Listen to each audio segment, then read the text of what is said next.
another Podcasting with Power, your source of Nintendo news from the two of us. That's really it. That's the differentiating factor, that you're getting your Nintendo news from me, Zachary Davis, and Jordan Carlson across the way there. Jordan, how are you doing this week? I feel like I'm doing a lot better than weeks past. Okay. Glad to hear that. That's one of us. Last 2 weeks have been wild. This week, I feel a little bit better. Okay. We have a nice holiday weekend coming up. It'll be done, when this posts, but yeah, I'm looking forward to that. Yeah. Mm-hmm. So I've given us an extra long episode for me to edit over the weekend. So just in case I wanted to relax, it won't be that bad. So what's up? Have you been playing anything cool this week? Yeah, I've been up to some interesting things. I ended up modding my 3DS last weekend. Okay. And as you know, historically, I've never been like a huge DS guy. No, you did like the 3DS, but yeah, I still even then probably wouldn't put you in that category. Yeah, so I don't know, it was weird. I was just sitting at my computer, and I've been seeing videos for, over a year now about how it's worth doing and all this stuff and all the abilities it gives you. And it was a really easy process. It was kind of cumbersome with like having to redo steps if they didn't work the first time, which I thought was bizarre. Okay. But once I was done, it was cool. I mean, I have a pretty substantial 3DS library from, like you said, when we were pretty heavy into the 3DS. Yeah. I shared that very nice photo that I took of you in 2015. Yeah, that we might have to post that on the Instagram itself, not just the story, so it can have a permanent record there. But yeah, a nice little photo of me at the local diner. I don't know. Nice. I don't recall that. I remember sitting in there drinking coffee playing 3DS, but I don't recall that specific photo. Yeah, many a times. That was a thing we used to do quite a bit, which I loved. It was very nice. A whole 10 years ago. Yeah, I know. It's wild. We'll have to, as different anniversaries of consoles and games come up, we'll have to go through and talk about some of our memories of them, because there are a lot, but especially that you and I have shared. Yeah. And the 3DS is kind of prime time for that. I mean, my God, not to stray off that, but like 2 years, we're going to be saying the same thing about the Switch. Oh, come on. It's a little wild. Yeah, you're right, though. But anyways, yeah, so diving into 3DS, so my library was pretty substantial, and with modding it, you can essentially just rip all your cartridges right to your DS system, which is really cool. Very nice. So I have everything all organized, but I've just been revisiting games I haven't revisited. There's plenty of these third-party softwares you can download to kind of change the you're not like upscaling, but you're changing like the color scheme a little bit, making them pop a little bit more. Yeah. And I love to play around with that kind of stuff. So I've been revisiting a lot of old titles.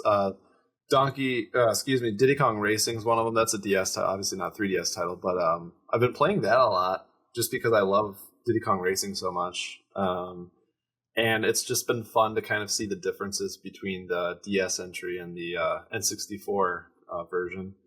So been doing that, and then my intention is to plug away on Spirit Tracks and Phantom Hourglass, which are two Zelda titles I've historically never really wandered into too much. I picked up a copy of Phantom Hourglass sometime in the last year, and I have not taken the time to actually go into it. As I replay these games, I'm kind of going in chronological order. So my next one is going to be Wind Waker, and then probably Minish Cap, and then probably, I guess, Twilight Princess is after that, but I'll wait until that. I know comes to Switch officially one way or another. I think I'm still in like pretty much the same place in Twilight Princess as I was like 4 weeks ago. Yeah. So tell me, just because I don't know this, I assume you are storing these on an SD card that is in the 3DS. Yeah. What kind of, is there a space limit to how big that SD card can be, and how much space do these games take up? I have no, I kind of know like how big GameCube games are roughly. I have no idea what DS games are. I didn't either, and when I found, so I inherently just automatically put in like a 520 gigabyte card or whatever. Sure. And it wasn't recognizing it. I was like, no way. And then exactly what you just asked me, I was like, oh my God. Like, I was thinking about how the Switch has its limits. So I Googled it. 32 gigs is your max. Whoa. Yeah, so Is I this was. what model 3DS are you on? Does that make a difference? It does. So mine's the new Nintendo 3DS. Okay, I would think that would be kind of the highest. Yep, the highest. And it doesn't matter which model within that, but that specific, like, I guess you could say, like, branch of the 3DS does dictate that size difference. And as far as game size goes, they're legitimately like 300 to 600 megabytes. Okay. Which is not, I was expecting like 3 gigs. Some of the games are much larger as you'd expect, but the biggest I've seen is like 2 gigs, and I think 2 or 3 gigs, and I think it was Pokemon Sun and Moon. Okay. But not bad. I mean, they run really good. I do feel like my use case of this is, I was thinking maybe emulation, but to be honest with you, like, it's not as remarkable in the emulation space as I kind of thought it was going to be. Okay. And I've got plenty of other means to play Super Nintendo. So honestly, my biggest thing with this is just being able to not fiddle around with my cartridges. Which is nice. Yeah. That is, especially on a handheld. Yeah. That's... So, but yeah, it's pretty cool. That's all. That's what I've been up to. What about you? Very cool. I had sent this to you as maybe some of the people out there know.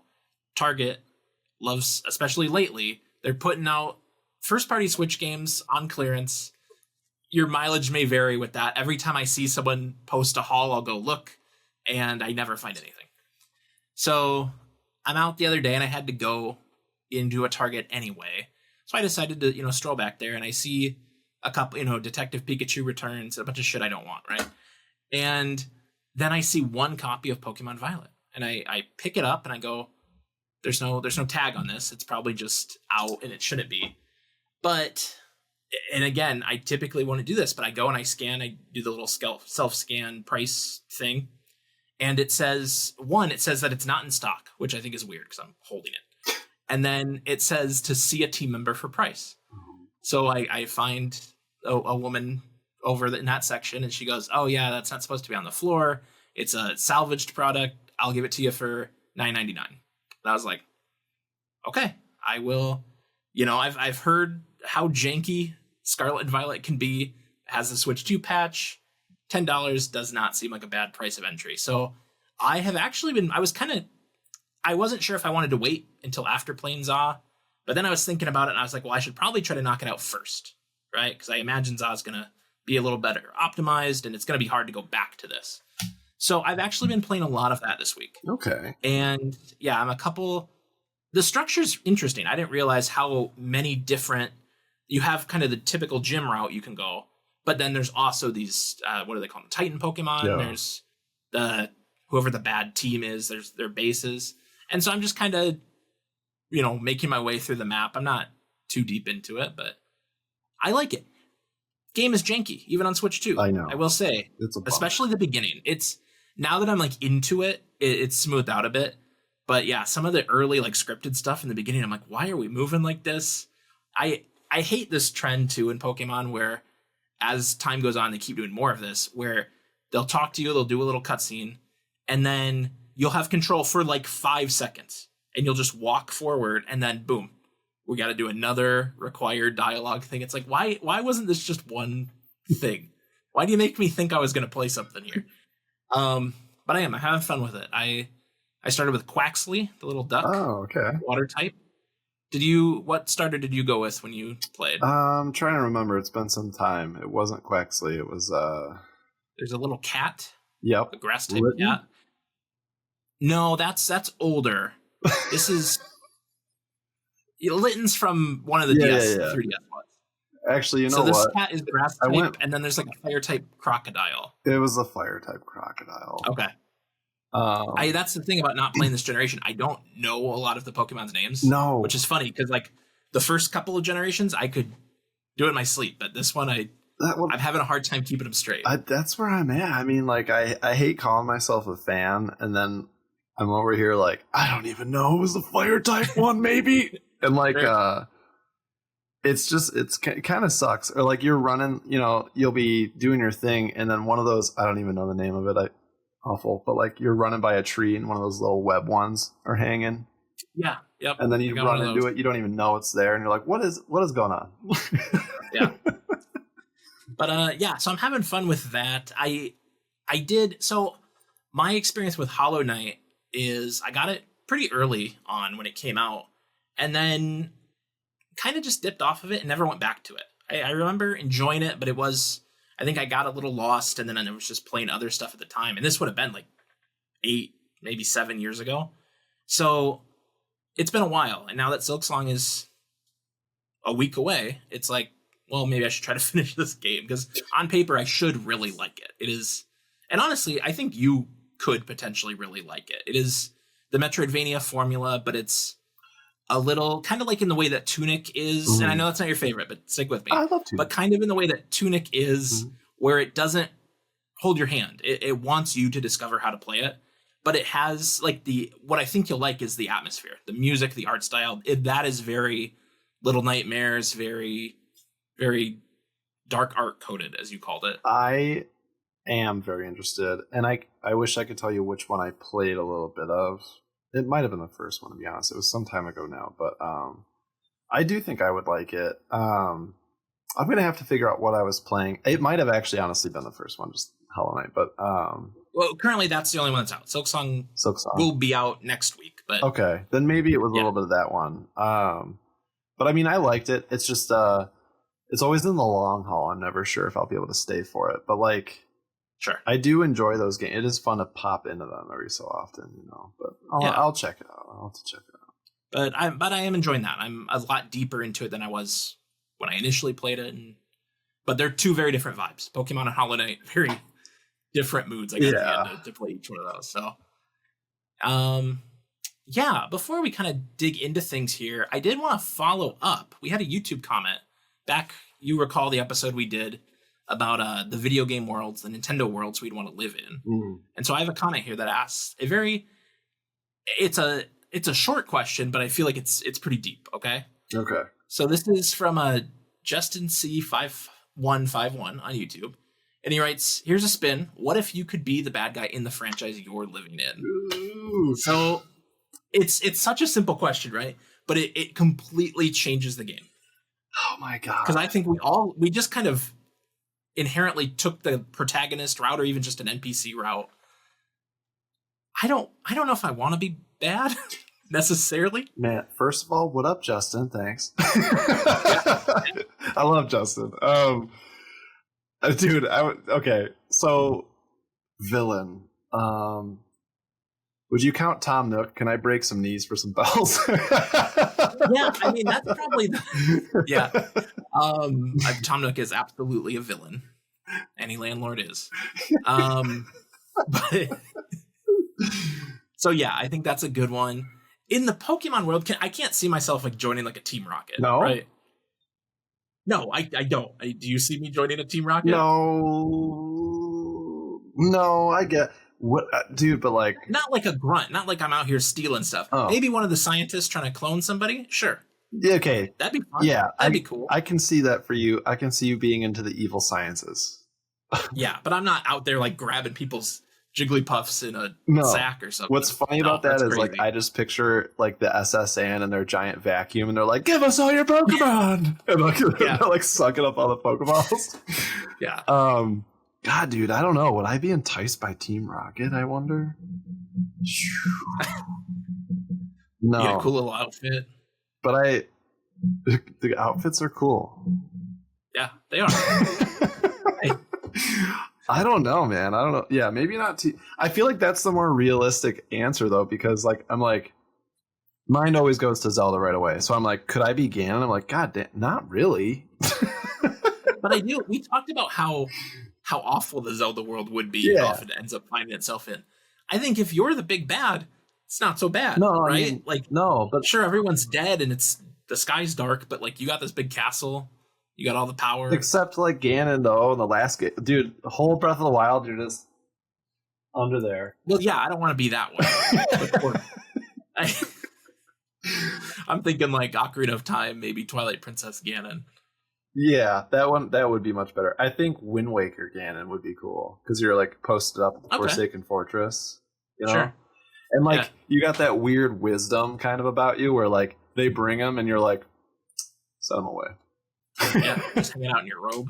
In your robe. No care in the world. Out there in Yeah. your bathrobe, just hanging out. I mean, Yeah. that was the most chill version. But gosh, overarchingly though, I'm trying to think.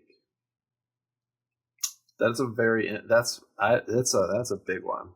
Because like naturally, I'm like, I don't think I'd be the villain, but which one? I'm thinking like which one would be the coolest one to be? Like what would be fun to be? You know? Yeah, like, and I'm trying to like think back to the world we were kind of interested in. I mean, in Pikmin, what am I, a Bulblorb running around, little monster? Like, what am I there? I don't know. I don't want to do that. I don't know. Like, the idea of being like a Star Wolf mercenary, that is more appealing to me than like the other Star Fox stuff, right? Mm-hmm. You know, you're just kind of doing your own thing. You had a cool little ship, killing people for money. I see now. Star Fox. I'm thinking about like Majora's Mask now, but like I don't want to be Skull Kid. He had a lot going on. Skull Kid's not really the villain anyway. It's Majora. Yeah. So I don't really think that's even really enticing if I'm going Zelda. Yeah, you can just do that. You can just take that mask off the wall and pretend if you want. I liked your Team Rocket kind of conversation. It was a weird feeling that like. I think of any of the villains of the worlds we talked about, I think that one is kind of like the most realistic. Yeah, because you could swing it to a point where you're like, maybe I'm not that bad.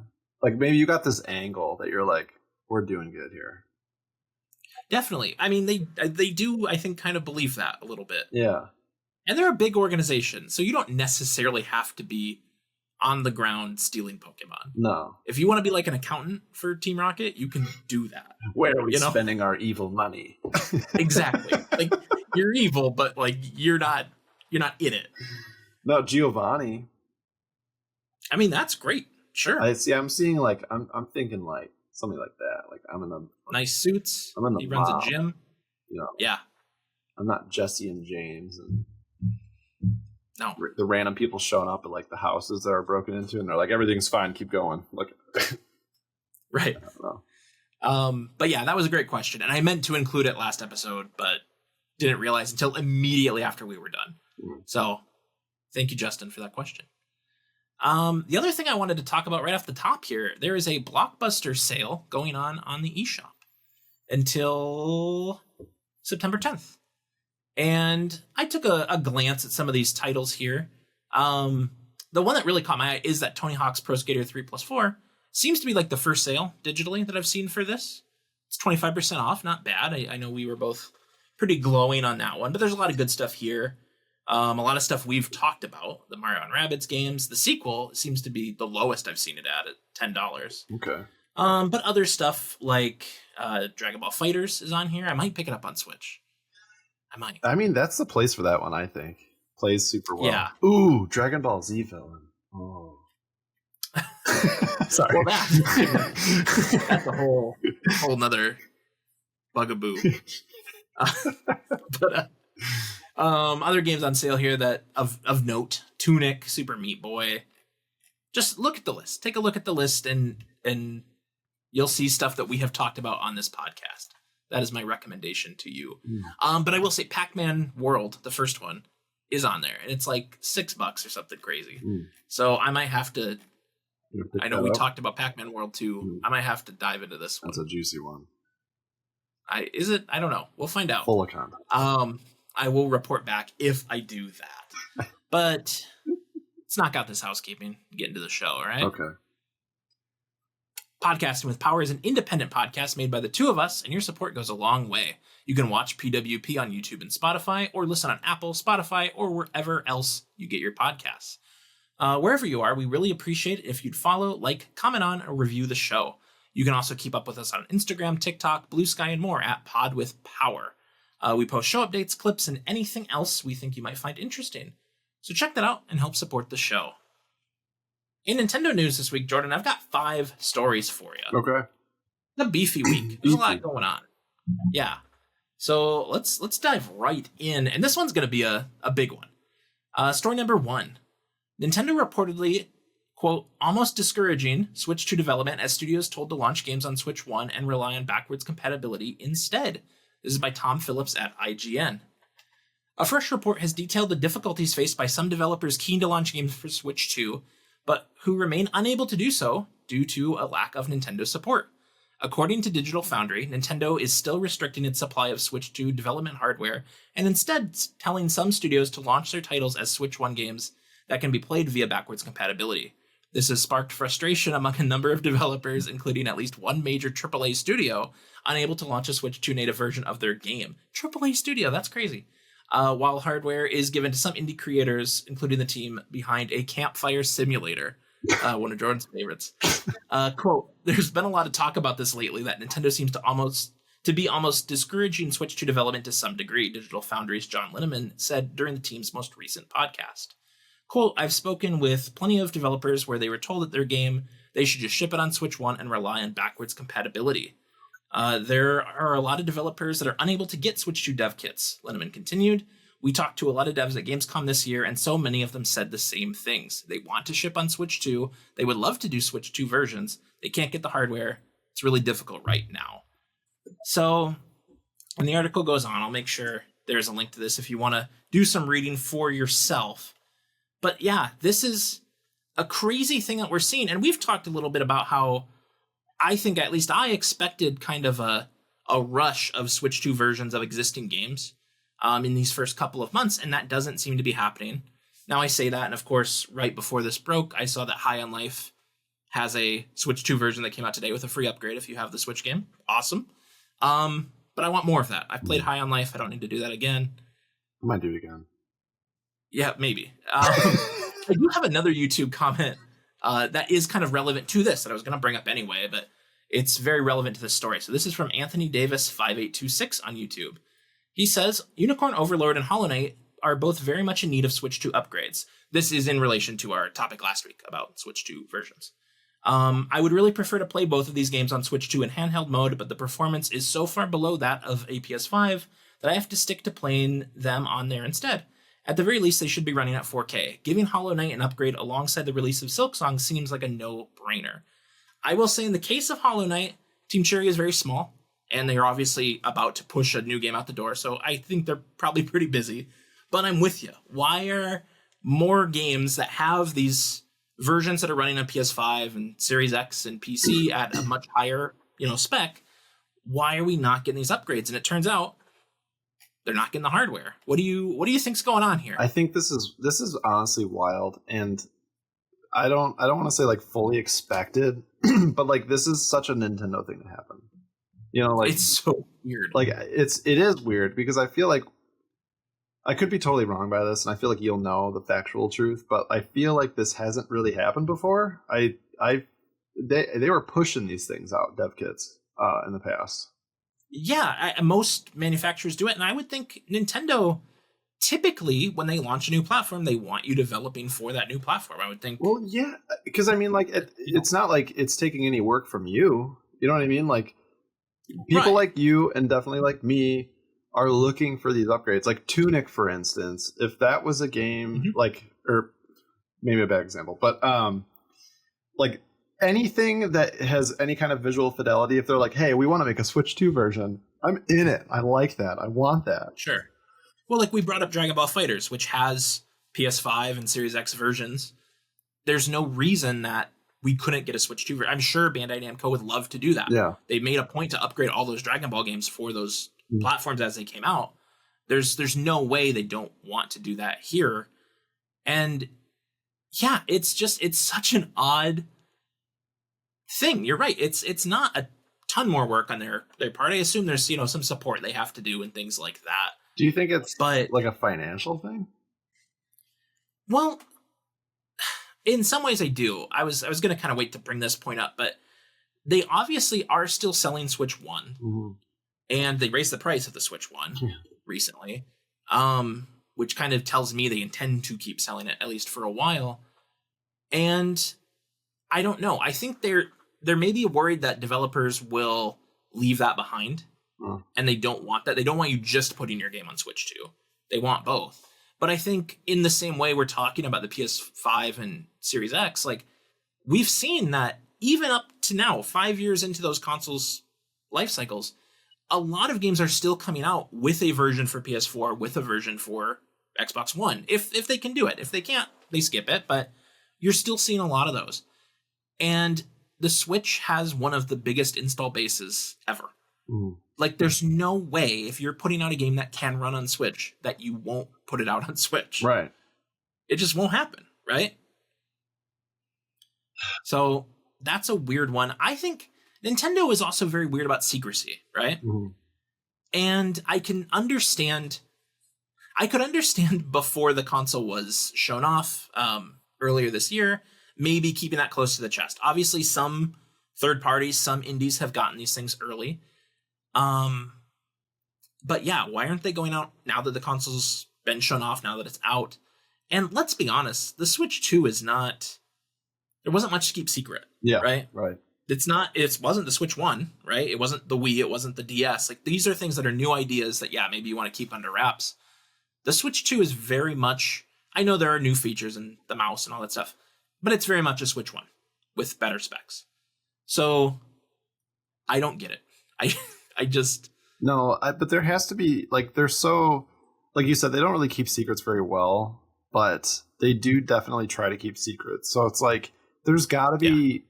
It can't just be, like, this interest. Like, they can't be... I don't feel like they're choosing favorites or holding things back intentionally. I feel like someone's making shoddy calls, and the AAA developers...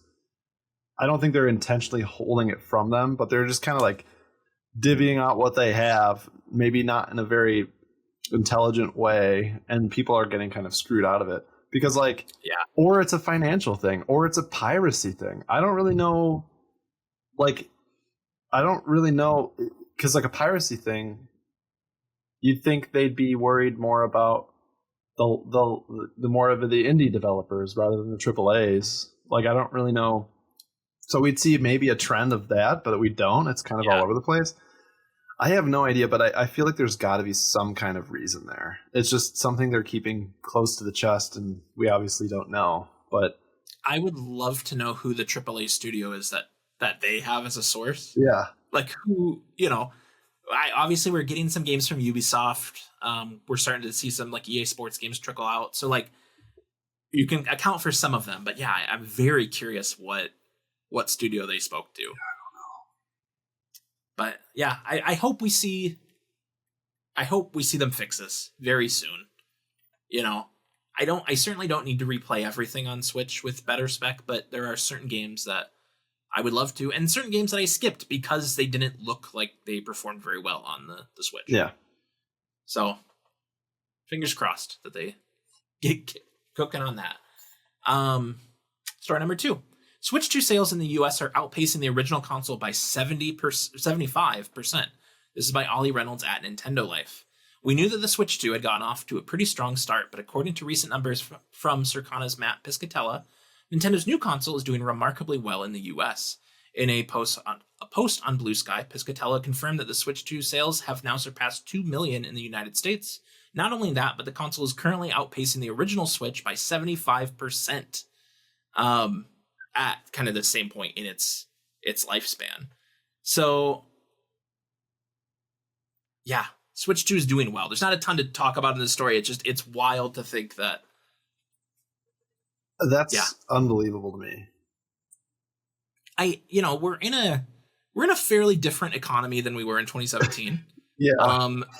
It's a very different cost. Mm-hmm. Of course, they bring up in this article on Nintendo Life that the price increase of the original Switch does kind of make it a better proposition to just, if an OLED Switch is $400, just save up $50 more and get the Switch 2. It kind of makes sense, right? So there is a little bit of that going on, I'm sure. But yeah, I mean, you love to see it. I mean, you do, but, like, it was a brand new thing back then. It was a brand new idea.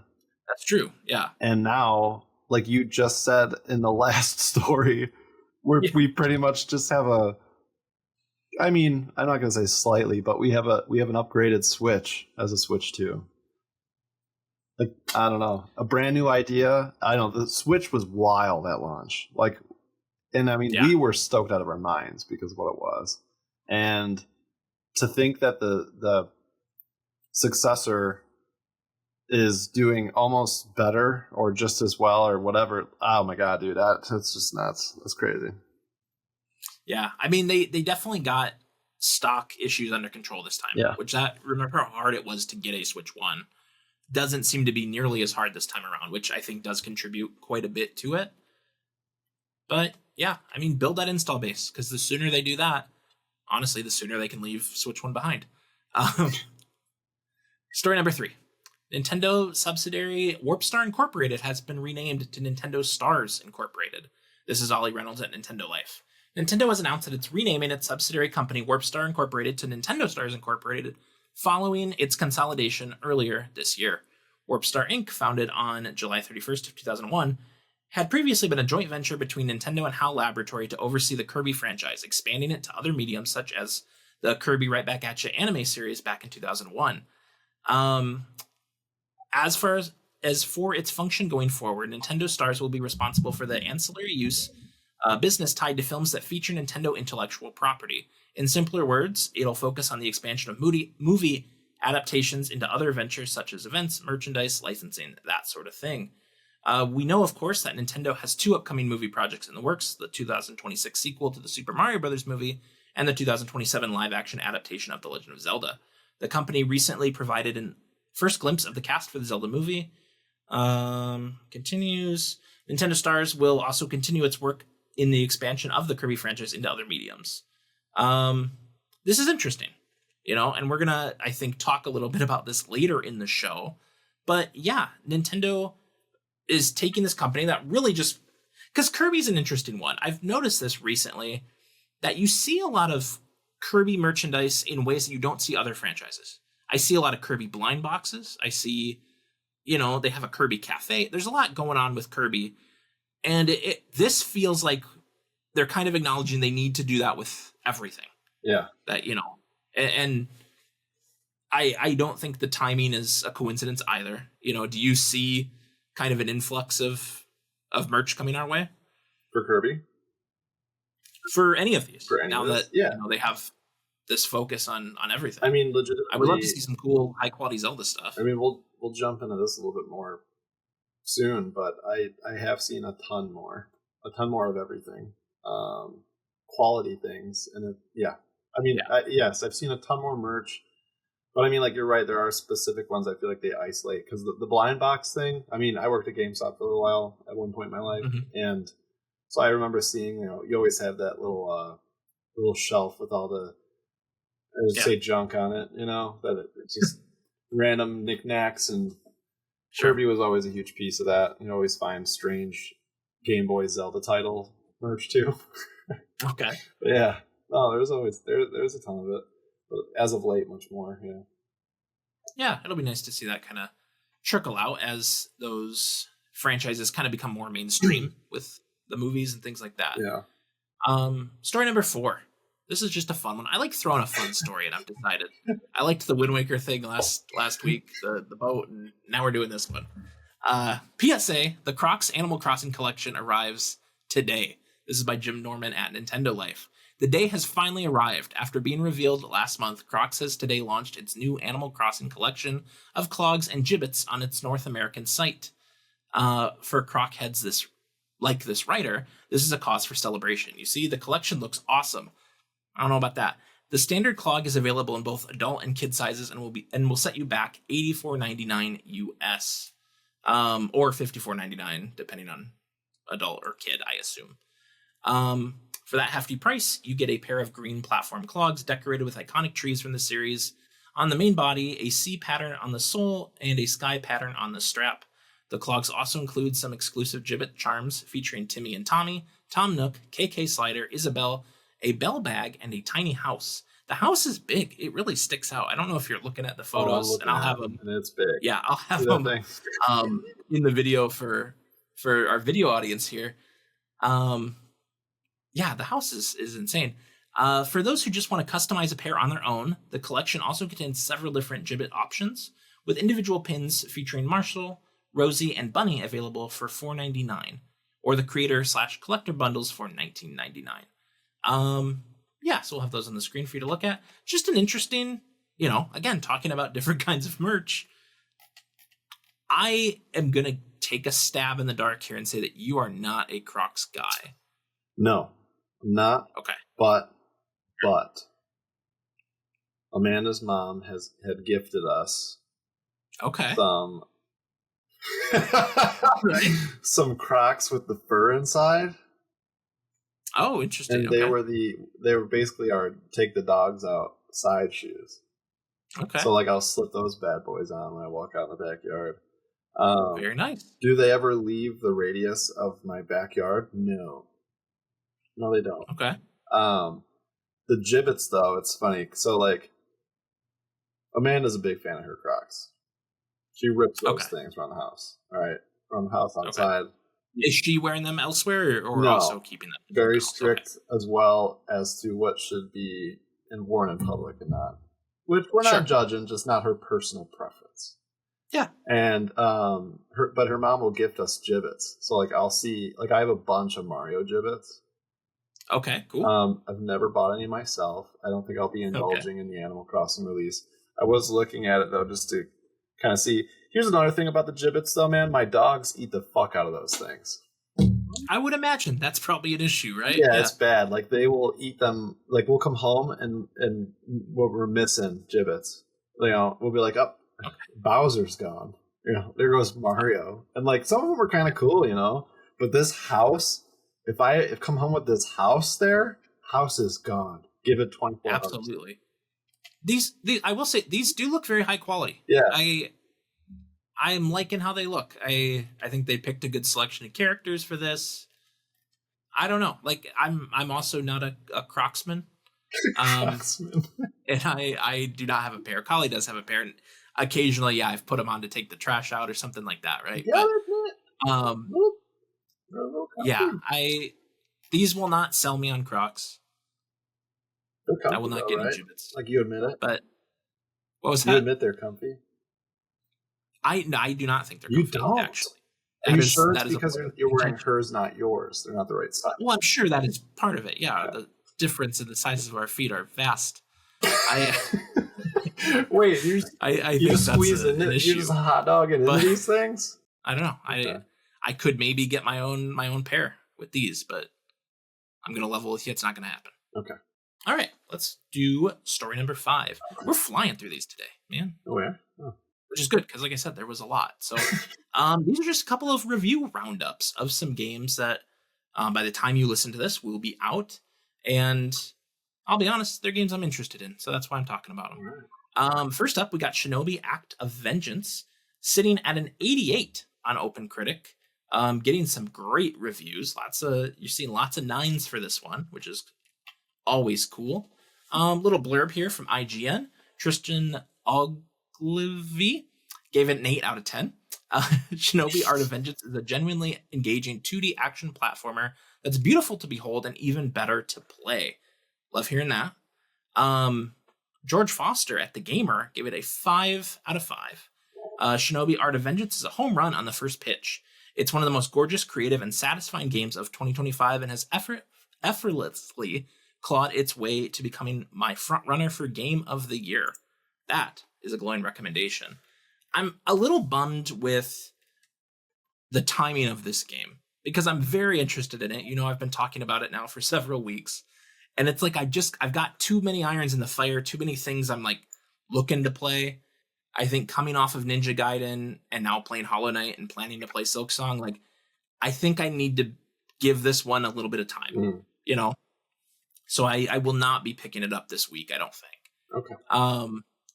I know you've been interested every time we talk about it to some degree. I am. Do these reviews do anything for you? They do, actually. I mean, I'm looking at the launch trailer right now while you're talking. I'm just kind of watching. I am. It's so weird. I don't know why I do this to myself, and maybe you do this in some ways too, but there are games I'll stay interested. It's almost like I'm hiding in the bushes for weeks watching something. And this is kind of one of those games. I just feel like I'm sitting there in the grass just watching it from afar. And since you brought this up, I'll pull it up every so often and kind of watch some different content on it. And I am interested in this, but not only this, but like other games that play very similar to this, like the Metroidvania type kind of Sure. situation. Because I mean, to me, it all kind of feels the same way. It's a platformer kind of Metroidvania type, and then this one's more of a fighter. So like, yeah, and I think this one I've seen described as kind of a loose Metroidvania. Yeah. It doesn't really follow those rules so much. You're right. It's more about kicking ass. Yeah. And that, if you know, because there was a whole, I don't have that one in front of me, like I don't want to say the wrong thing. It was like a combat. They had a whole video just based on the combat to show off the combat. Okay, yeah. And looking at that was interesting to me. So it just brings it a whole other dimension of the gameplay. So I'm pretty interested. Yeah. But yeah, I'm happy to see it do so well. That is one I would love to see a Switch 2 version of, though. There is not currently a Switch 2 version, and I have seen people say that it isn't the clearest image on the Switch compared to the other platforms. So that would be kind of the only thing. But we'll see. Maybe in a couple weeks. Might play it somewhere else now. So the other game I have a review roundup here for you is Kirby and the Forgotten Land Nintendo Switch 2 Edition plus Star-Crossed World. I will be so happy when I don't have to say all that anymore. It's such a long title. This one is sitting say it one more time. There's going to be one more time you're probably going to have to say it. And it's when we talk about it. Sure, yeah. This is sitting at an 86 on OpenCritic. Another great score. I will be picking this one up, but let me give you a little bit here. Let's pick a good review.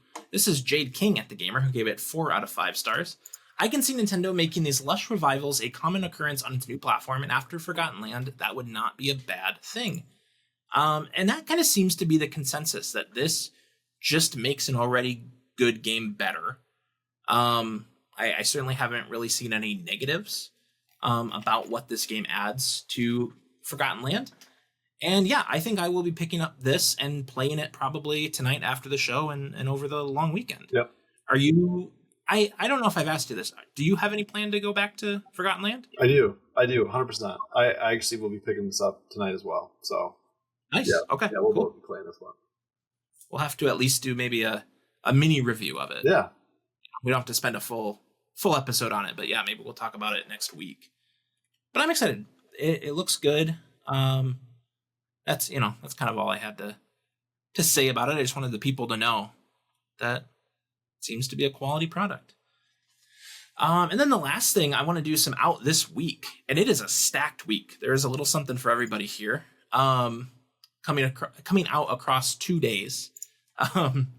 So first up, of course, you got a heavy hitter in Hollow Knight Silksong for both the Switch 1 and 2 on September 4th. You also have Star Wars Outlaws for the Switch 2 on September 4th, and Dark Deity 2 on the Switch 1. That's a big day. I mean, Hollow Knight looks great.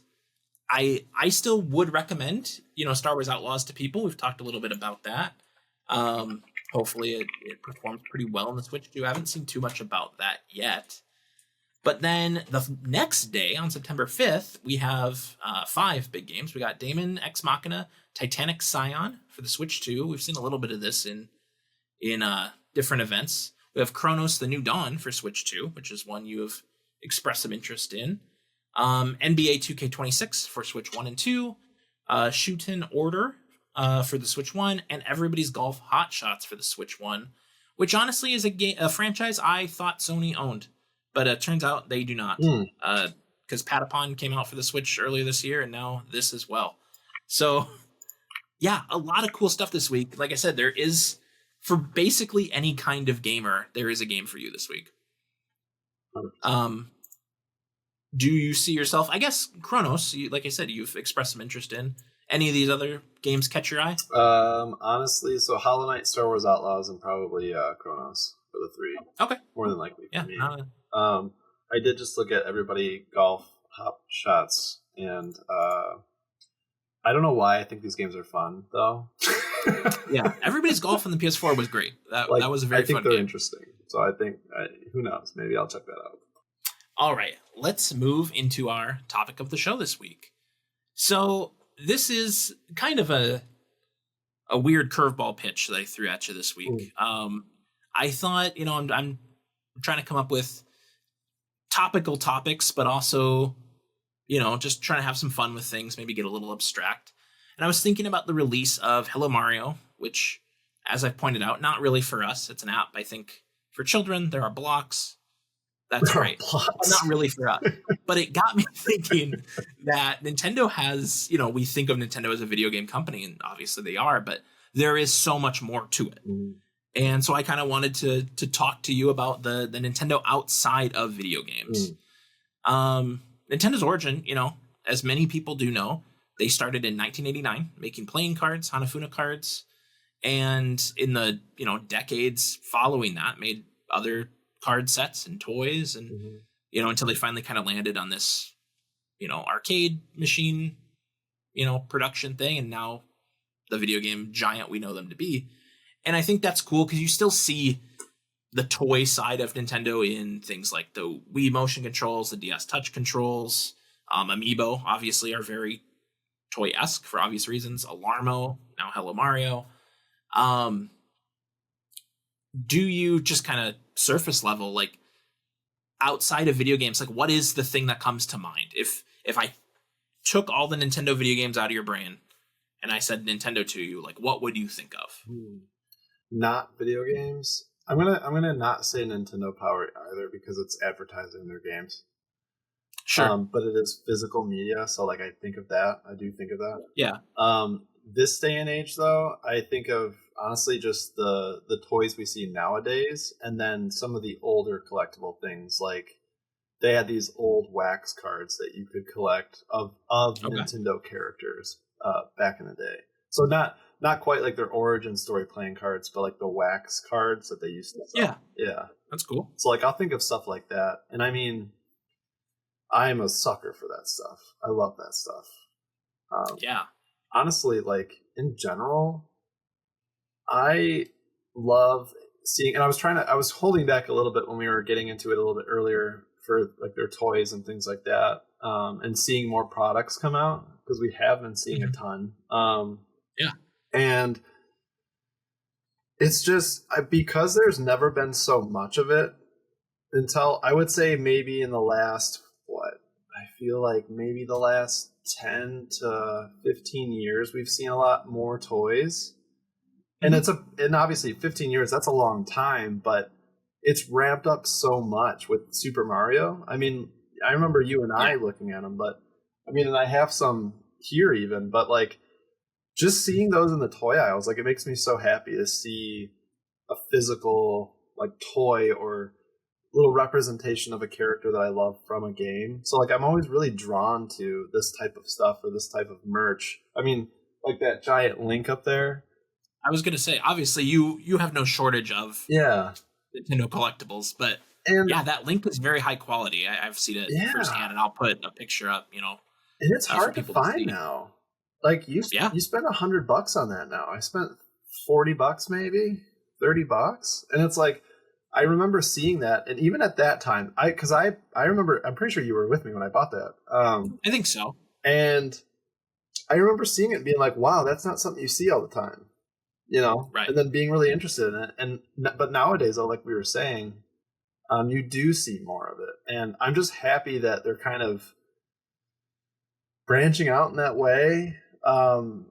I don't want to go as far as to say like, oh, they're realizing now they can make money off of it. I think they always knew they could, but it's just kind of interesting that we'd never seen so much. I mean, like I'm going to move my camera here a little bit because like maybe I won't move my camera a little bit. Okay. Like there's that Mario back there, Bowser and Donkey Kong. Yeah, very cool. And it's like just seeing that stuff. It's exciting, man. Like it's super exciting. Yeah, like I know from different arcade claw machines and things, I've seen different plushes that, like you mentioned, you wouldn't have seen when we were kids. Yeah. And I've won a couple through that. I have a little Splatoon squid. I have a Kirby. I have a Yoshi. Like, I just got a Psyduck. I didn't even realize this was in here, but I'll show the... Yeah. Just got him a couple weeks ago. So, and I guess this one also is relevant. This one is, I had to get this when I saw it. It's a little Kirby. Dude, yeah, 100%. Ice cream cone. I'd get sucked. I was like, you know what? I'm gonna win that, and I did. So, yeah, you're seeing a lot of that. And I think you mentioned they could have always done this, but I think what they've realized is they've found the right partnerships to make sure they're done right. Yeah. And it's very rare, even when a product isn't for me, that I see something and I go, that doesn't look great. Yeah. So I like that. We've, talked a little bit about the Nintendo Legos that have come out in recent years. That's a very new thing. We got the NES set. The Game Boy set will be out in about a month, 2 months. Did you get your We're pretty close to that. No, I haven't done it yet. Dude, I went through Amazon for mine. Okay, I need to get on that. Yeah. But the Mario stuff, and then there's the kind of the holy grail, and I will probably never buy this because of how much it is, but it's that Deku Tree Zelda set. It's $300 or something, right? Oh, yeah. But it's awesome. It has instructions to build the Ocarina of Time version of it or the Breath of the Wild version of it. Like, I like that, you're not doing Mega Blocks. You're doing Legos, and you're doing it right. And building that Mario thing I built, that was a very, like, premium experience. And I love that they have this partnership and hopefully do a lot more with it. I feel like when it comes to this stuff, like, I know I had mentioned the Majora's Mask thing, but like, and that was an example of what I'm about to say, but the Master Sword, like I have up there. Yeah. I was interested in, there was this gentleman on Etsy on Etsy that forges full Tang Master Swords, and they're like super, super realistic. You can get with the stone lights up. Like, it was so intricate. It's very pricey, but like, there was nothing on the market to compete with that. There was nothing realistic out there to satisfy somebody who wants a full-size Master Sword. So like, that was my option. And honestly, had that not come out, I would have, that's the route I'd be pursuing, which I'm not saying I still won't. Like, that's super cool, but I don't feel like I have that itch anymore because Nintendo went through the actual channels and had something made. Yeah.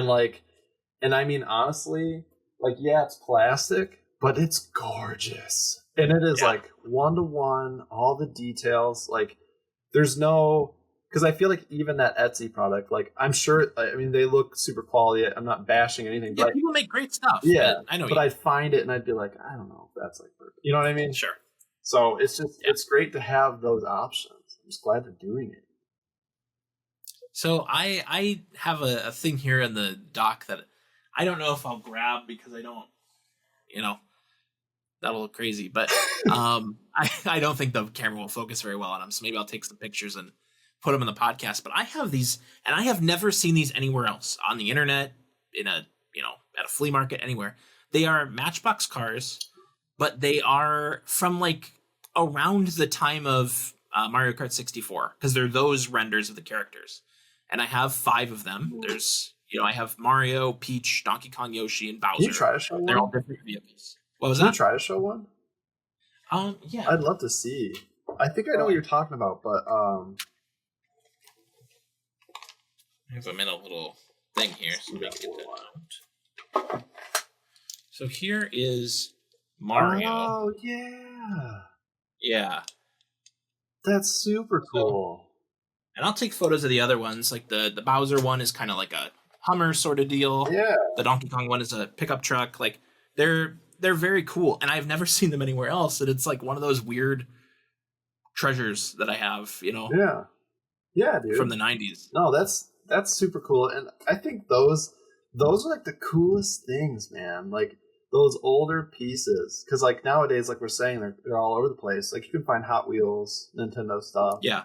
Or whatever. Well, I'm pretty sure you can. I don't know if they're Hot Wheels, but they're in the box. You'll go to the store and see them. Yeah, I think they have some like Mario Kart Hot Wheels. Yeah, but I mean, like, that older stuff, it wasn't as common. So like, when you see it, it's kind of a joy. Like, I remember being a kid and stumbling across some of that stuff at the toy store.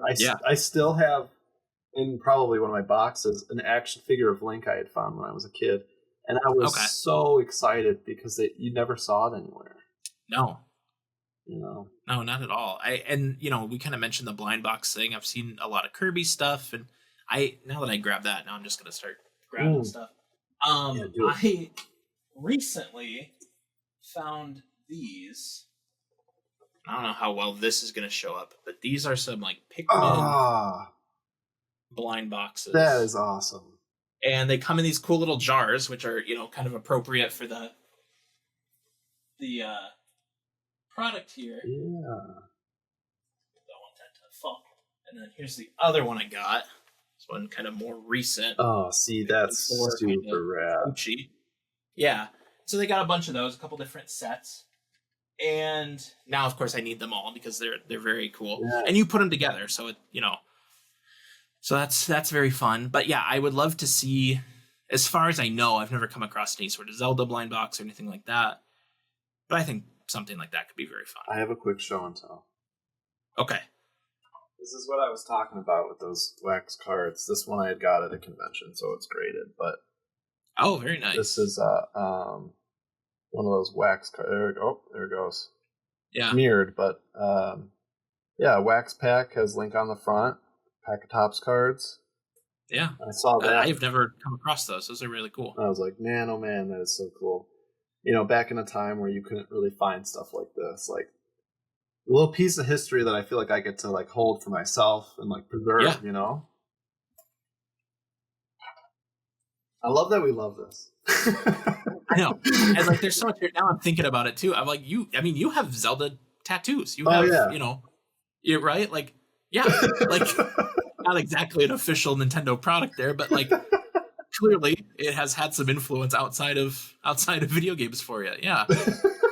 Exactly.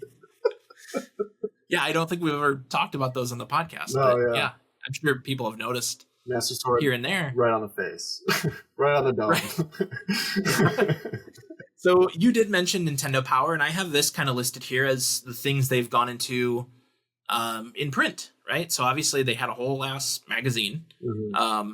That for me was very, I think, formative in kind of getting into the space in the way that I am. Like I had Nintendo games before that, but I think it made me very aware of the industry and games I, otherwise would not have come across, that maybe were a little older than I was, things like that.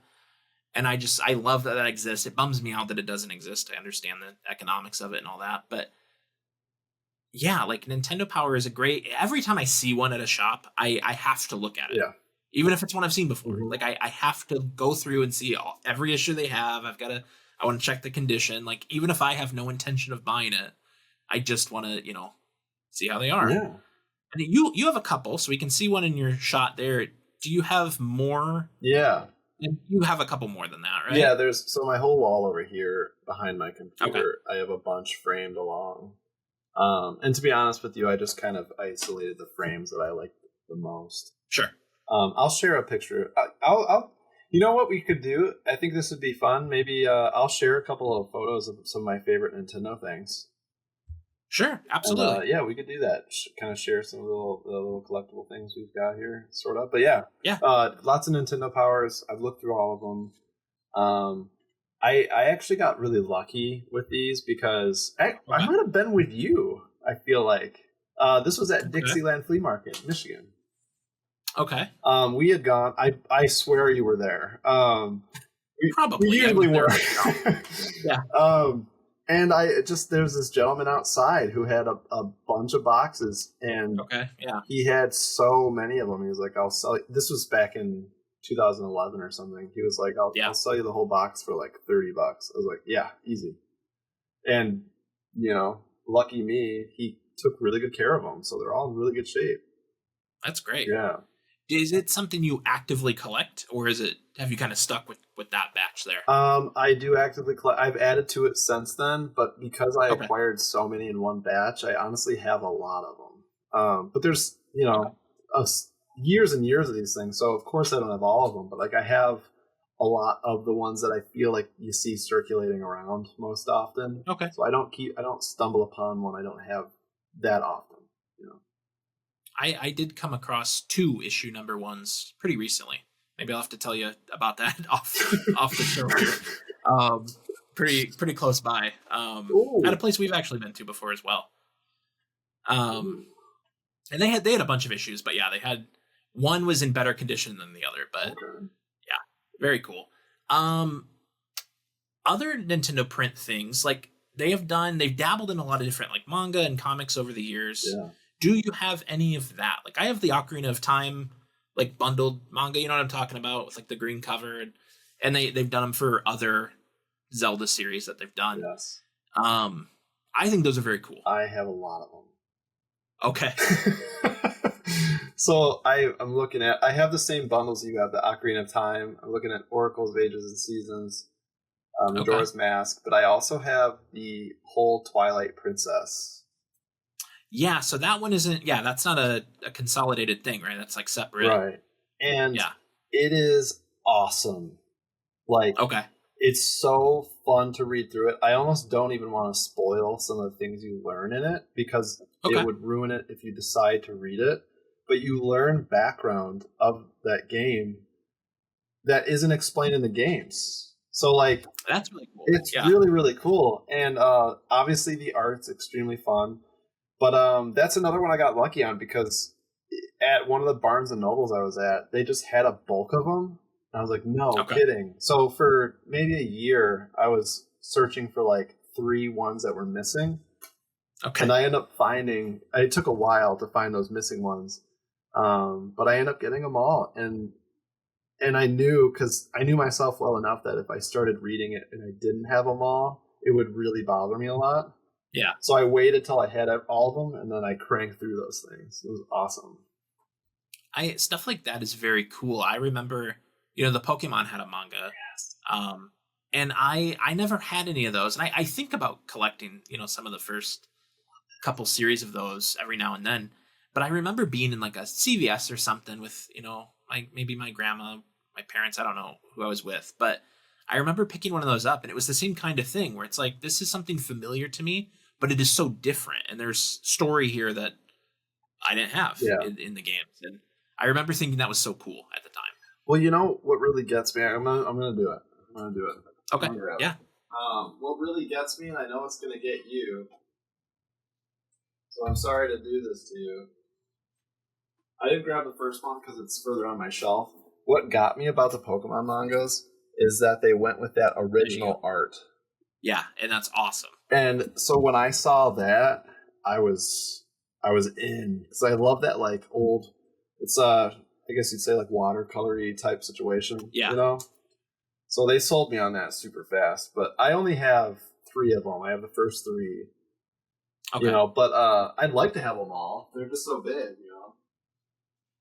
Well, it's one of those things where I think I imagine they're still making Pokemon manga. Yeah. So, well, they go far. Like, I wish I could tell you, like, because I don't know. Like, we were just kind of talking and bonding over the fact that we don't know all the new Pokemon. Yeah. But I have no idea how far they go, but I know they go a long way. I'm sure. I'm going to skip ahead a little bit here, just a little bit in our doc, because I think it's relevant to that, and talk about all the animated Nintendo stuff they've kind of had their hand in. And I think the obvious place to go with that is Pokemon. Yeah. Like, I almost didn't put it on the list. I was like going through, I was like, okay, so which of these have had cartoons? And then I was like, oh shit, I'm forgetting the biggest one far and away. And that's Pokemon. Like, I think for me, that was around the same time as the cards, I guess. But like, the anime really, for me, is like the entry point to Pokemon. And I don't know if you feel similarly. No, I'm I sure do. a lot of people, it was the same way. I mean, because I don't think I may have done it in order, but I definitely watched the manga before I played the Pokemon Game Boy game.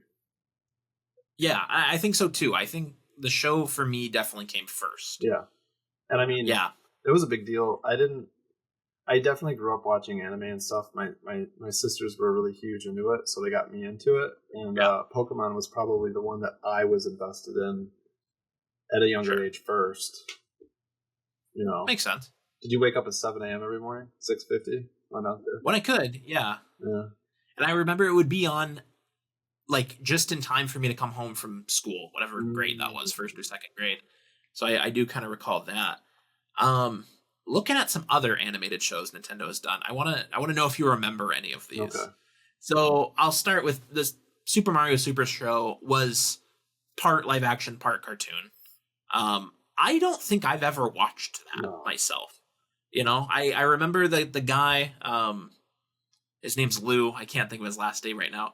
but I've seen that thing that goes around on the internet every time where he's doing that PSA about using drugs. Have you seen this? I've seen it. I don't know. Yeah. Yeah, I'll put it in the podcast because it's great. I'm Captain Lou Albano talking about drugs. Kids, don't be afraid to say no. Anyone that asks you to use drugs is not your friend. Drugs can and will kill. Remember, don't be afraid to turn to your priest, your rabbi, your minister, your moms, your dads, your teachers, because drugs can kill. And if you do drugs, you go to hell before you die. Please. But yeah, so I haven't really seen that. The Legend of Zelda cartoon. Mm-hmm. Are you one of these guys that has the entire series? I remember I got like a weird VHS. We were on vacation somewhere and we were in some, I don't know, pawn shop. I don't know where we were, but like they had this VHS. It was Legend of Zelda. There was a unicorn on it. And I was like, I got to get this. And my dad's like, we're not getting that. And I'm like, come on. And so we got it. And so I just had like this one episode of this cartoon I didn't know existed for a very long time. I have found it all on the internet. Okay. I don't own anything physical for it. Sure. But I had to find it to watch it because I remember, strangely, I feel like I became super familiar with it through like Tumblr. Yeah, that sounds about right. And I just got really curious, so I tried to find any way to watch it online. And I'm not going to say I watched the whole show, but I did watch like a decent chunk to get a good grip on what was going on. But I didn't by any means like grow up knowing about it. No, and it's not a quality product. It's very much a meme. It's interesting that it exists, but yeah, it's not great. No. How about the Donkey Kong Country animated show? So no. Okay.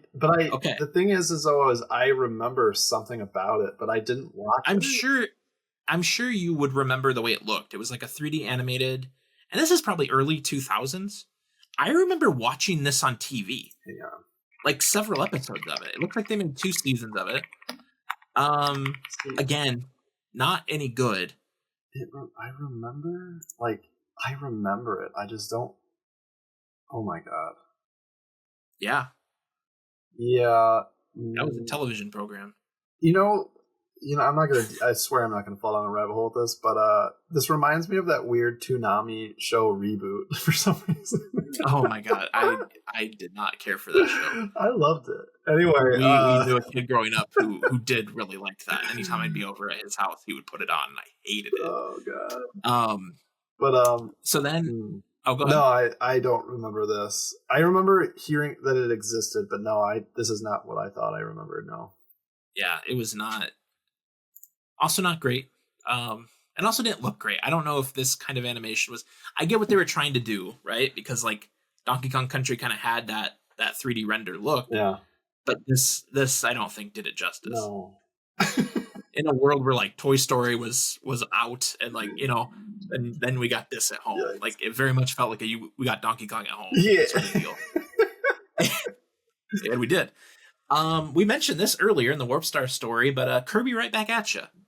I watched a lot. This was very much like a Saturday morning cartoon, and we kind of were after that era, but like there were some that were very much like, you got to tune in at this very specific time, and that's the only time it will be on. And Kirby was one of those shows. Yeah, I remember getting up to watch this. Same. Because what was it, WB20? That's what I'm thinking. Yeah. Yeah. I remember I never intended to watch it, but I'd constantly run into it. So I never watched it in order, but I caught it all the time. So I would watch an episode through, but like it was I never knew what was going on. I just would watch whatever it was at that time, Yeah. I don't have a ton of memory of it. Man, I remember it a lot. I remember the song. I feel like it was loud. Do you remember the song? A little bit. Dude, it's good. You gotta get on that. Okay, I'll see what I can find on Kirby Right Back at Ya. F-Zero GP Legend. I vaguely remember seeing a promo for this, maybe. No. But I definitely didn't watch it. I certainly wasn't into F-Zero at this point in time. I'm still not an F-Zero. No, I'm just kidding. You hating F-Zero is going to be one of those ongoing PWP jokes. Yeah, I never saw the show. I didn't even know a show existed. I never heard of it. I didn't know. Yeah, well, I don't think it existed very long, if that's any consolation. Um, yeah. So where do I want to go with this? So, okay, while we're talking about Mario and Zelda, these cartoons, and I forgot to put this on the list, but have you ever, there was a cereal, right? And I think cereal. So this was a very weird product. I'm going to have to look it up to get the terminology right. So they had a cereal, like a breakfast cereal, and it was the Nintendo cereal system. That's what I'm thinking of here. Oh my God. And it was like the box, I think, was like divided, and there was like a Mario cereal and a Zelda cereal in the same box. And this was a thing. I think this is a little older than us. Uh-huh. So I almost wonder maybe if your sisters came across this, but I like that every once in a while Nintendo dabbles in the cereal game. Yeah. No. Because then there was a Pokemon cereal. Which I remember super fondly. And the Pop-Tarts, and there was a lot going on there. Oh, what a magical time that was. And then even more recently, there was another Super Mario cereal that was an amiibo. Yeah. You could put it on your Switch, and it would be a Mario amiibo. Oh my God, dude. The cereal system, obviously no memories there. I have seen it in my adult life. I've seen some of the boxes you can find at some of the conventions I've gone to. But the Pokemon cereal, you just unlocked such an old memory right now that I totally forgot about. Yeah, it was like that blue box. I'm looking at the box right now. Did it have Poliwhirl? Like, yeah, there's Poliwhirl. Yeah. I knew he was on that fucking box. Pikachu's got his spoon. There's like the little metallic over the Pokemon logo. Oh my God, man. I died for this. I remember wanting this so bad. My parents, I remember going to my grandma's house. She'd always make sure we had it. Like, that was huge. That's so cool. I seem to remember it not being very good. What? I loved it. I don't know if I liked it very much. Because I was very much a Lucky Charms kid. I loved Lucky Charms. They were easily my favorite cereal. Yeah. And I think this just like wasn't quite there. Dude, what? This is like totally Lucky Charms, man. Totally Lucky Charms. I don't know. I mean, looking at it, it does. It looks just like it. But for some reason, I remember it being like grainy. I don't know. Oh man, we'll have to track down some of these old cereals. Dude, if I had seen a box for the Pokemon cereal, I'd own that right now. If I see that out and about, I'm buying that for sure. But I think that's a great example of kind of what we're talking about, and we're probably due. Like I said, every 10 years or so, Nintendo makes a cereal, so we're gotta be right there the next couple of years. I hope so. What? I mean, going back to the screens, the visual media. Obviously Nintendo is moving into the movie world. You know, we talked a little bit about that too. There is, of course, the infamous Super Mario Brothers movie from the 90s. There's a much better Super Mario Brothers movie from a couple years ago. We got the Zelda movie on the way. What else can they do? Like, what franchises do you want to see out of, I think they've maybe soft confirmed like a Donkey Kong spinoff. Yeah. But like, because certain things, I don't know. And I think it kind of depends if we're talking about, do you like, well, we've already got, Mario is an animated film. Zelda will not be an animated film. Do you think that was the right choice? Because I think a live action Zelda is maybe a lot, at least where we're at right now, not my favorite idea. Ambitious. Ambitious, absolutely. Yes. I just don't. I think it's going to come off cheap. Yeah, I'm very concerned. Yeah, I'm trying to house that. I know we've talked about this pretty thoroughly, so I'm going to be pretty careful. But yeah, no, that's not the form I would have liked to have seen it. I would have preferred like a Miyazaki style Zelda movie, to be honest with you. Absolutely. I mean, yeah, that would have killed it. Would have loved it.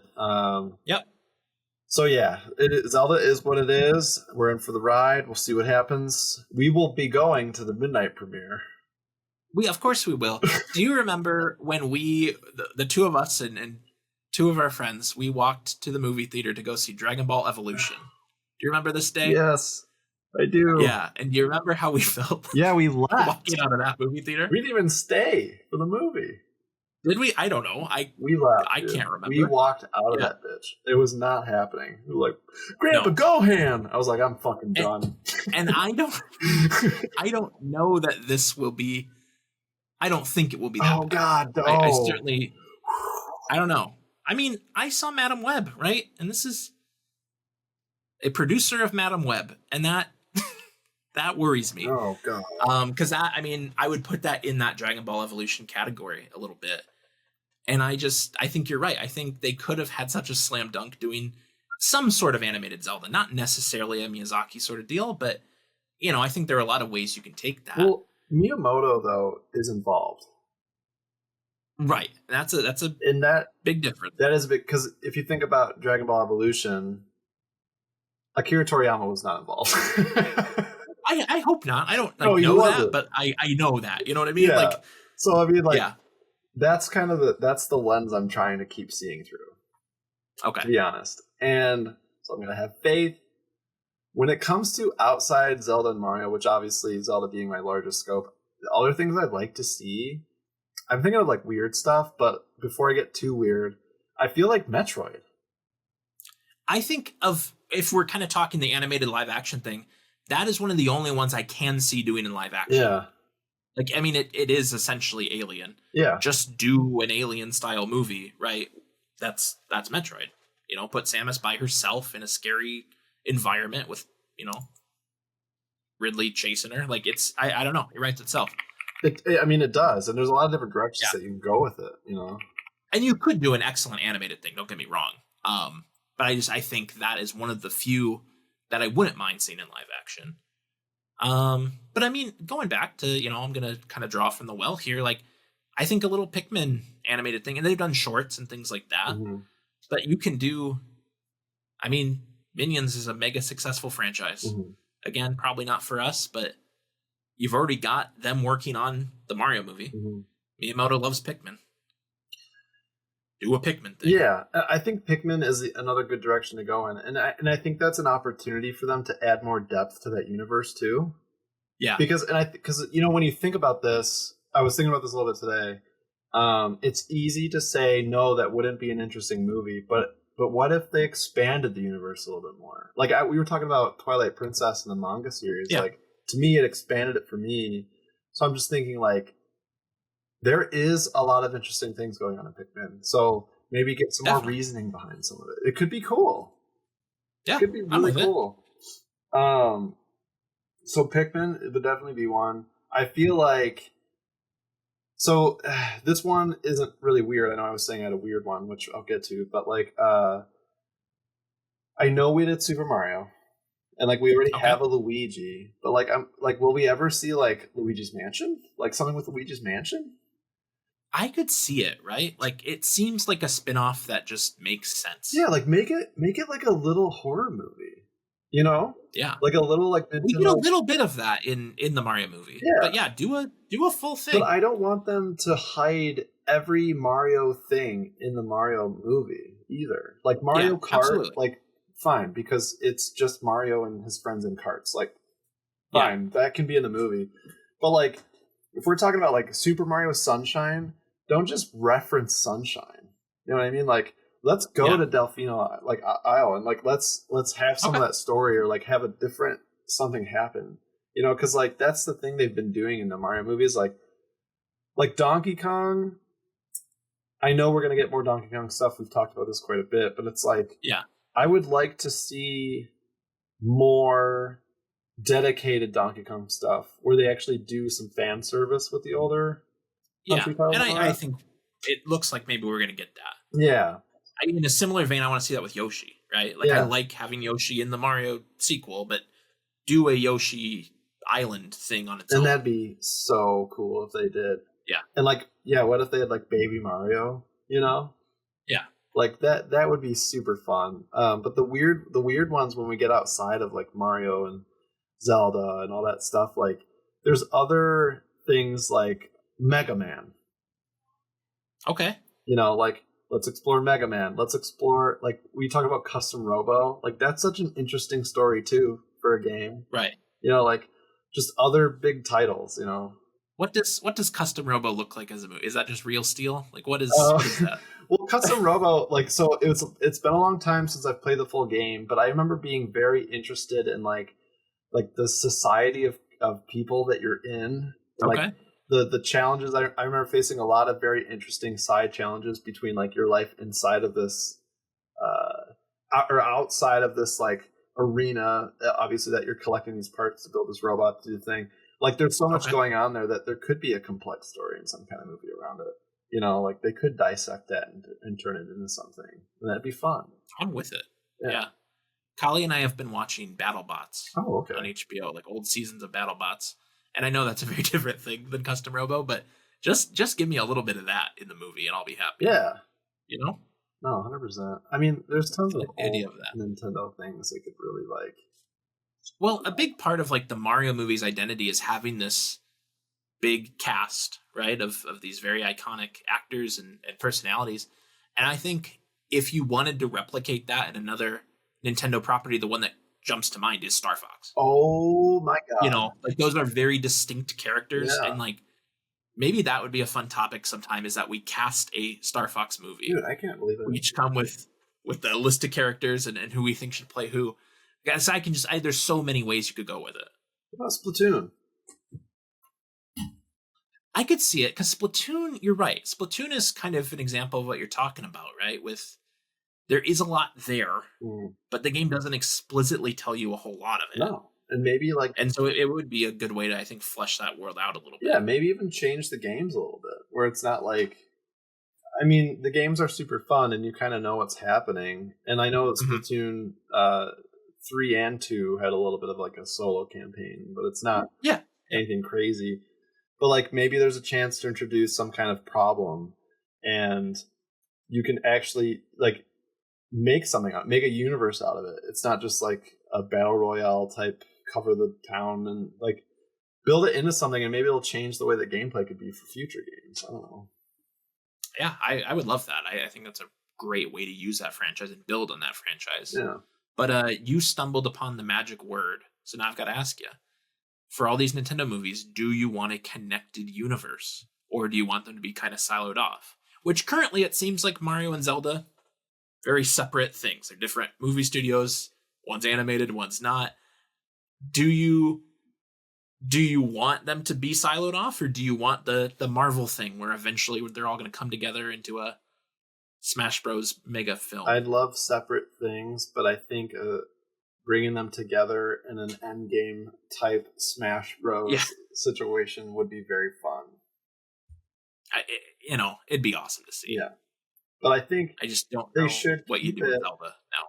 Like, I do kind of wish they would have kept... I mean, Donkey Kong and Mario are tricky, though, because of the roots to separate them. Okay. You know, it's like, I can see why they wouldn't. So I don't want to make an argument saying, like, they combined them so fast. But, like, Mario at his roots from the very beginning had a lot to do with Donkey Kong. You know? Yeah. So, like, you know, there's that. But I don't want them to keep bringing everything in. I would like if they did go the Marvel way of doing different things separately and then bringing them in for a title. I think that'd be better. Sure. Do you see them doing that movie? Would they animate would they use the actor from The Legend of Zelda and animate him, or would they do like a Roger Rabbit kind of deal? I do not. Where he's just a guy. Dude, the idea of a Super Smash Bros. Live action movie just sounds absolutely terrible. Well, no, I'm saying like Mario would still be animated. Oh, still animated Chris Pratt, and then we got the Link kid. No, dude, I don't know. You probably have to unify one art style. Yeah, the way Smash Bros. Does. Oh god, what a disaster that would be.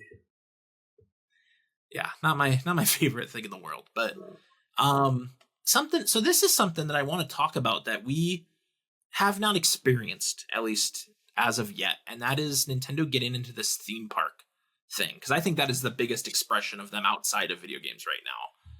And currently there are 3 Super Nintendo World locations in operation, in Japan, Universal Hollywood, and Orlando, which I think they're calling their Epic Universe, if I'm not mistaken. They're currently in construction of one in Singapore as well.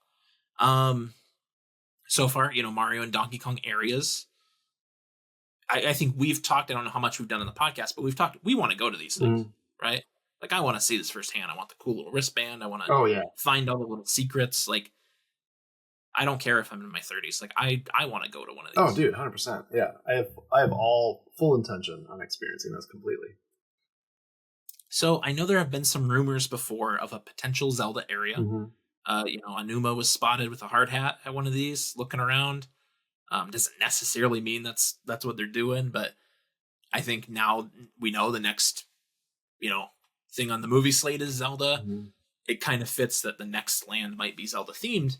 Obviously, I don't even have to ask. That is going to be a big draw for the two of us, but kind of in the same way as the movie question, like, do you see other franchises getting represented here in that way? Like, not necessarily just merch or characters you meet, but like actual like rides and restaurants and things. Like, could you see a little Splatoon area, for example? I can, but I don't know. To be honest with you, like, I kind of see the park as like Mount Rushmore of Nintendo. Yeah. And Mario makes sense. Donkey Kong makes sense. Zelda makes sense. What else? I don't know. Yeah, that's another great topic. What is the Mount Rushmore of Nintendo? But I'll write that down.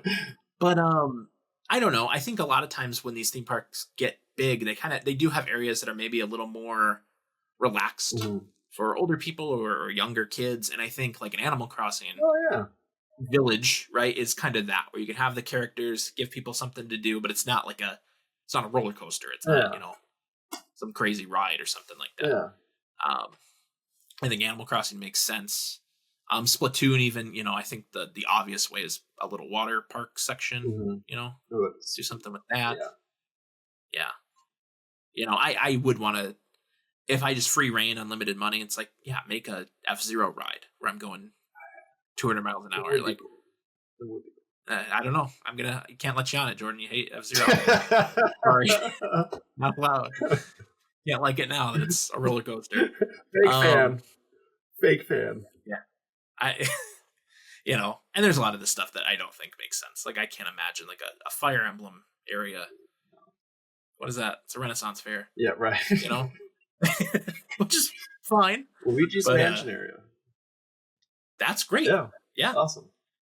No, you should let them know. They do the Halloween weekends at Cedar Point near us. They should do a Luigi's Mansion Halloween thing. That'd be awesome. Great idea. Write a letter.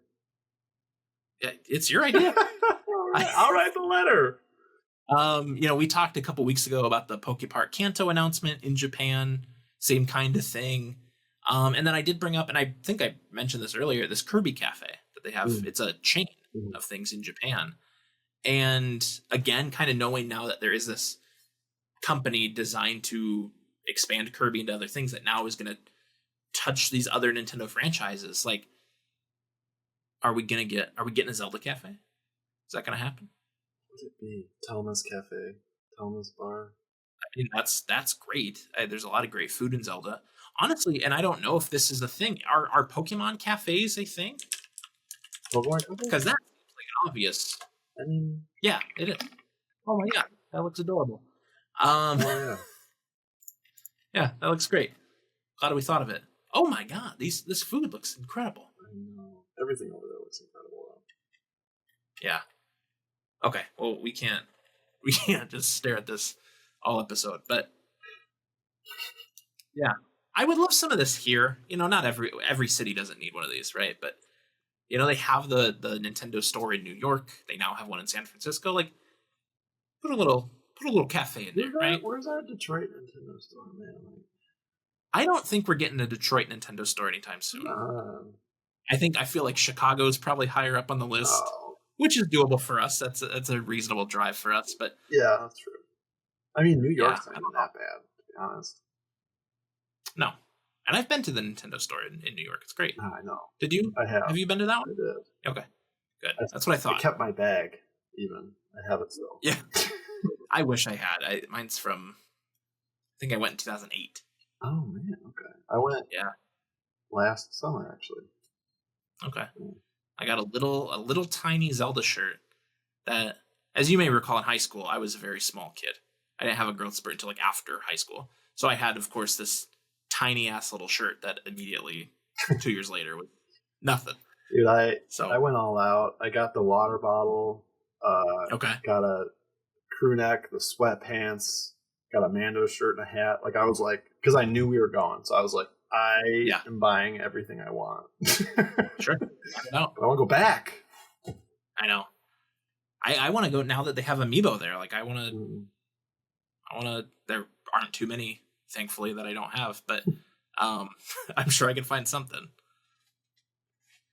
But yeah, I think it's fun to kind of reflect on all of the other ways Nintendo touches our lives outside of the games, because obviously we spend a lot of time with those. Mm-hmm. And I think it's cool. There was a lot more. I think you would kind of express some concern that maybe there wasn't enough to talk about. I know. It's wild. And then as I started, and I didn't really know either. And then I started to kind of list things out as I was thinking. I was like, no, there's a lot here. I think we can. Yeah, we can make it happen. Dude, it wasn't until like I came home and was like, oh yeah. Yeah. Your backdrop specifically was a big inspiration for this. Where when you're like, I don't know, and I'm like, you probably have more of this stuff than I do. I didn't think about it. Yeah. But yeah, this has been Podcasting with Power for our 9th episode. We're getting there. We're almost in double digits. Oh my God. Incredible. I'm loving it. We'll have to keep doing it. And if you want us to keep doing it, subscribe to the show wherever you are, wherever you're listening, wherever you're watching. Give us a like, leave a comment. We love the comments. We read 2 of them on the show today. If you want to have your comment read, leave it. Will I read it? Maybe not. I don't know. If it's awful, probably not. But you never know. I've been Zachary Davis. That's Jordan Carlson. Thanks for hanging out. We'll catch you next week. Goodbye. Bye.